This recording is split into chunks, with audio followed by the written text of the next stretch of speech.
বেআইনি বদলি সরব সরকারি কর্মীরা। এইবার রাজ্য সরকারি কর্মীর বেআইনি বদলির অভিযোগে সরব যৌথ সংগ্রামী মঞ্চ। সরকারের প্রতিহিংসামূলক বদলির অভিযোগ তুলে ইতিমধ্যেই হাইকোর্টে হাজির হয়েছিলেন এমএসএমই ডিপার্টমেন্টের আধিকারিক সুদীপ চন্দ। শীর্ষ আদালতের গ্রীষ্মকালীন ডিভিশন বেঞ্চের বদলিতে স্থগিতাদেশ দিয়েছে। ছুটি শেষ হলে আবার মামলা উঠবে স্টেট অ্যাডমিনিস্ট্রেটিভ ট্রাইব্যুনাল কোর্টে। যৌথ সংগ্রামী মঞ্চের সদস্যদের অভিযোগ, সুদীপ সক্রিয় কর্মী, সকল আন্দোলনের অগ্রভাগে থেকে পরিচালনা করেছেন তিনি। সেই কারণে সরকার অন্যায়ভাবে তাকে কলকাতা থেকে উত্তরবঙ্গ আলিপুরদুয়ার জেলার ভুটান লাগোয়া তালচেনিতে বদলির নির্দেশে জারি করেছে। সুদীপ চন্দ বর্তমানে new secretariat building industrial development officer পদে কর্মরত। বাড়ি খড়দাহে। তিনি তার সার্ভিস জীবনে 3 বছর উত্তরবঙ্গে কাটিয়েও এসেছেন।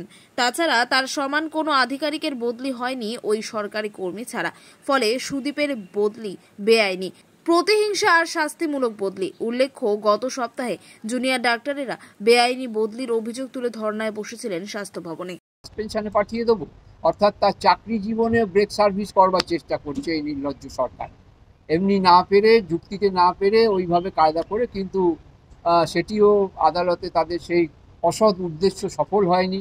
মহামান্য বিচারপতিরা তাদের এই অসৎ উদ্দেশ্য ধরে ফেলেছেন এবং সম্পূর্ণভাবে বলেছেন যে স্থগিতাদেশ এখন থাকছে এবং স্যাট যখন চালু হবে সেখানে আবার মামলা শুনানি হবে। আবার সেখানে না হলে আবার আমরা হাইকোর্টে আসব। সংগ্রামী যৌথ মঞ্চ একই সাথে রাস্তার আন্দোলন এবং আইনের আন্দোলন দুটোই করে যাচ্ছে এবং যে সমস্ত ময়ূরপুচ্ছধারী কাক আধিকারিকরা যারা সুদীপ চন্দ্রের বিরুদ্ধে এই রকম চক্রান্ত করছেন, তারা যখন সংগ্রামী যৌথ মঞ্চের আন্দোলনের ফলে মহার্ঘ ভাতা বৃদ্ধি পাচ্ছে বা যখন আমরা সুপ্রিম কোর্টে সংগ্রামী যৌথ মঞ্চ গিয়ে 25% বকেয়া দিয়ে আদায় করছে, তারা কিন্তু সেগুলো দুহাত পেতে নিচ্ছে। তাদের সংগ্রামী যৌথ মঞ্চের প্রতি কোনো কৃতজ্ঞতা দেখা যাচ্ছে না। তাদের হয়েই আন্দোলন করছেন তাদের দাবি নিয়ে, সেখানে কিন্তু সেই কিছু ময়ূরপুচ্ছধারী কাক, তারা সেই ধরনের আধিকারিকরা এবং মন্ত্রী, তারা ষড়যন্ত্র করে ট্রান্সফার করছে। সংগ্রামী যৌথ মঞ্চ এই ষড়যন্ত্র চূর্ণ করবে এবং আগামী দিনে এই লড়াই চালিয়ে যাবে। আপনাদের সংবাদ মাধ্যমের মাধ্যমে এই সংবাদ আপনারা প্রচার করুন যে কর্মচারীদের ভয়ের কিছু নেই, আপনারা সাহস করে এগিয়ে আসুন এবং সংগ্রামী যৌথ মঞ্চ আপনাদের পাশে আছে। যেখানেই আপনাদের বদলি হবে, আমরা একটু পরেই আমাদের কাছে আবার আসবে জলপাইগুড়িতে একজন নার্সকে বদলি করা হয়েছে। এইভাবে তারা আন্দোলনে থাকলেই তাদের এইভাবে বদলি করা হচ্ছে। আমরা এই বার্তা আপনাদের মাধ্যমে দিতে চাইছি যে কর্মচারীদের কাছে যে আপনাদের ভয় পাওয়ার কিছু নেই।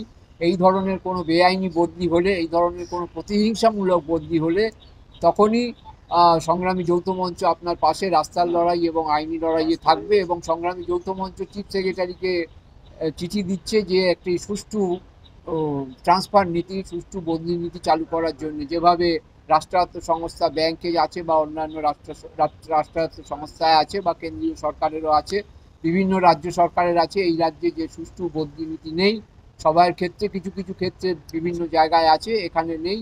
সেইটার জন্য সংগ্রামী যৌথ মঞ্চ চিফ সেক্রেটারির কাছে চিঠি দিচ্ছে এবং সেটা যদি কার্যকর না হয় বদলি সুষ্ঠু নীতি, তাহলেও সংগ্রামী যৌথ মঞ্চ আগামী দিনে রাস্তার লড়াই এবং আইনি লড়াই করবে। ব্যুরো রিপোর্ট, উত্তরের প্রহরী।